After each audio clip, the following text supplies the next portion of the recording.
Cheers, my AKAPADers. We're still dropping content. We're still catching up on some of the Star Wars stuff. But cheers. We got my vitamin probiotic water. Let me get a little sippy sip. It's in the morning. We got Philly waking up. Still dealing with the busted phone. That's done. But this weekend, we got nothing but Star Wars. Nothing burger, Star Wars bombs, Star Wars, stick needles into your eyeballs. Star Wars, if you jump on a bicycle and the seat's missing, that's a good day versus watching anything that they're pitching to you. I want to say, okay, because, we're combining little things here, and I think Rizzo is a video on its own, but if they're going to do, and I'm going to show you guys the timeline here, if they're going to do the origin of the Force, and James Mangold's going to make it a little bit like a Bible movie. And it's going to be set 25,000 years before Star Wars New Hope. And they're also announcing Rey. I mean, I gotta let that sit for a little bit. New Rey Skywalker movies that nobody wants. Nobody wants. Those action figures don't sell, no aftermarket value. You guys know a little bit of my census on that, my consensus, my thoughts, my opinions. But no, so we have Rey over here, 25 years before New Hope, and we're going to do the origin of the Force. Are we not to believe that they're going to retcon and link the origin of the Force to Rey?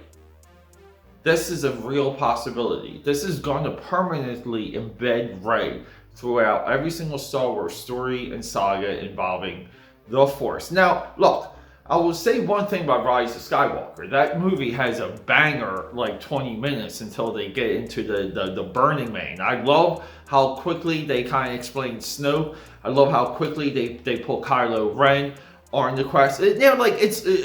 There's things from the new trilogy that we can take away from. I personally, absolutely, the one Star Wars movie I go to the most is Force Awakens, just because the way it sets things up and the way it honed in on what Star Wars is. Now, I know a lot of people had that same opinion, but then when the later movies came out, they kind of took those opinions away. I still like to judge movies one by one on their own merit. I get that it all connects and that's a whatever.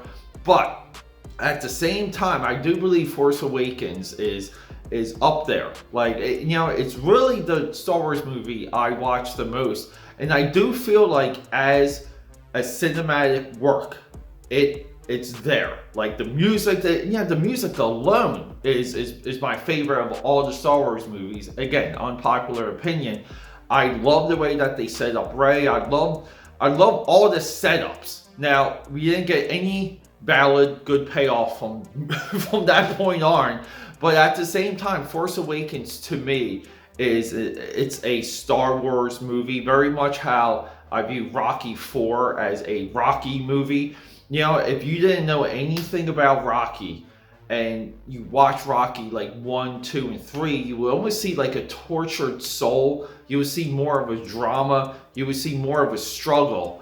You may go into Rocky thinking it's going to be just guys punching each other and training montages, but that's what Rocky IV is.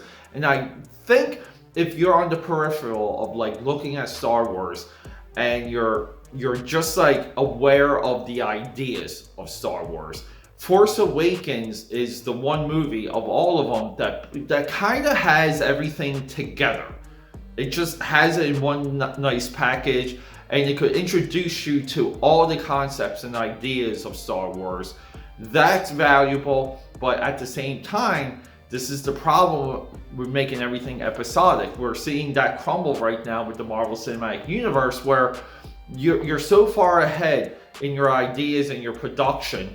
Like you're here, but then what if this drops? Like right here, this little slice, and it just doesn't hit. It's not good. People don't want it. People just want to get away from it.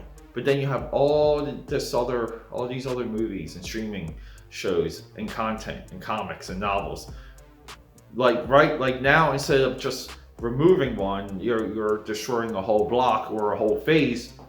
People, this way of making product, producing a franchise, going all in, this stuff is still new and is still developing. The internal techniques for approving, building talent, and you know, and I do take a little bit of Kathleen Kennedy's side when it comes to some of this stuff, because it is tough, it is complicated. But at the same time, the only Rey we want to see is I don't want to say dead, but if you're doing more Rey, Rey's like a background character, and we're moving forward. Okay, that's how you deal with it.